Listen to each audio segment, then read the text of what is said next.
In Italian, every noun has a grammatical gender, masculine or feminine, and gender affects nouns, articles, and adjectives. So learning patterns from the beginning can help you understand how to identify gender in the language. To identify masculine objects, we can look for nouns ending in o or foreign nouns, which almost always will be masculine, like il libro, il ragazzo, un treno, il film, il bar. At the same time, we can find the ending e, which means that a noun can be masculine or feminine, but most are masculine, like il fiore, il cane, il mare. To identify feminine objects, also look at noun endings such as a, ione, and trice. Most nouns that have these endings will be feminine, like la casa, la ragazza, una mela, la stazione, la televisione, la regione, la direttrice. The patterns that we've seen work most of the time, but sometimes we can find irregular endings that will have their own gender, such as nouns ending in ta and ma. Such nouns are typically taken from Greek. The ta ending is often feminine, even if it feels neutral, like the words la città, la università. On the other hand, nouns that end in ma are often masculine, even though they end in a, like il problema, il tema, il clima, il sistema. Some nouns do not change when plural, and these often come from Greek, like il cinema, I cinema. Moreover, some nouns that end in e can be unpredictable, even though most are masculine. Still, these can be masculine or feminine, and you memorize them over time, like il ponte, il mese, il latte, la notte, la mente, la sete. When it comes to natural gender, such as people and animals, nouns take gender based on the biological sex of the object, like il professore, la professoressa, il gatto, la gatta, il cugino, la cugina, il figlio, la figlia. Some use the same form, but change the article, like il cantante, la cantante. After learning how to identify gender, it's important to see articles, which in Italian are affected by gender and number. First, we can see masculine definite articles. The, and both singular and plural articles can change. Il is used before most consonants. Lo comes before special consonants. Le, with an apostrophe, is used before vowels. Il libro, lo studente, l'amico. When the articles become plural, they will also change.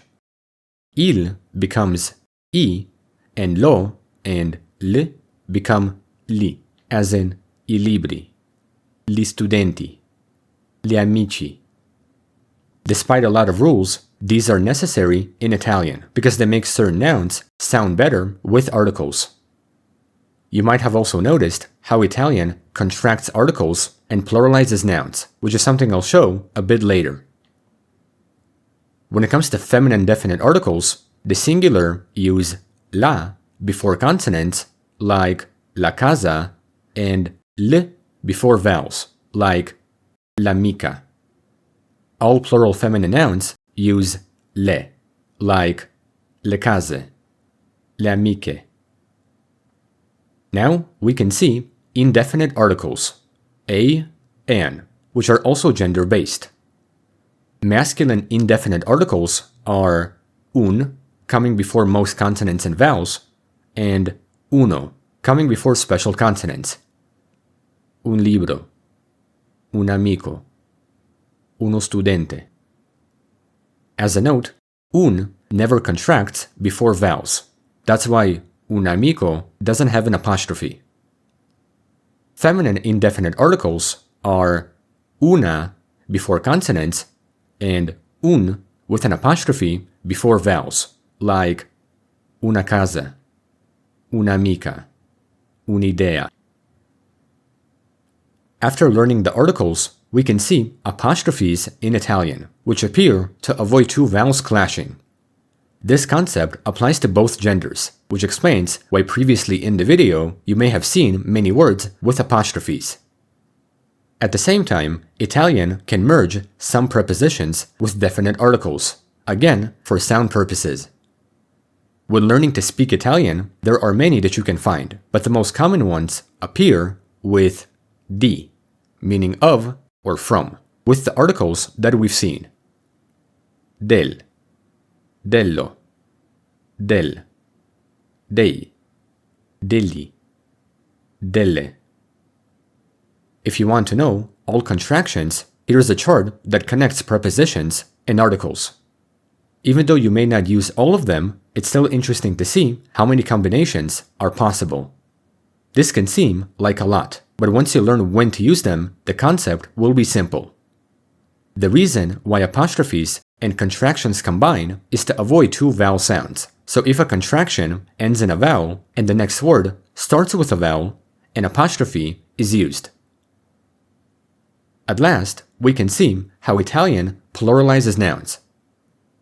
For masculine nouns, we change the ending o or e to i, like in the words libro, libri, cane, cani. For feminine nouns, change a to e and e to i. Casa, case, mente, menti. For irregular nouns, especially those that end in co and go, change them to chi, chi, gi, gi. This is done to keep the pronunciation consistent.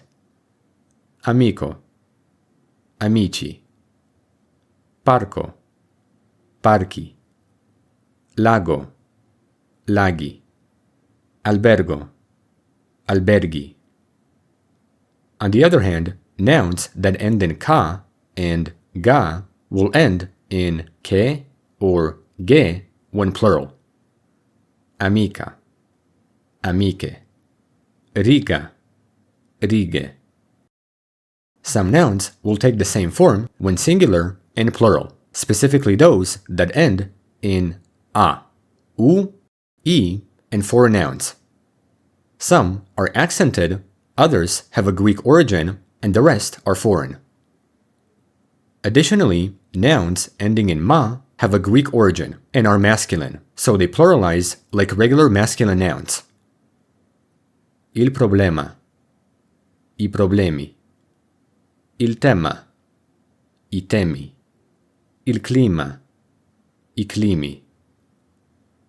If all of this sounds too confusing, you can take a look at this chart that summarizes the concept of how to pluralize nouns.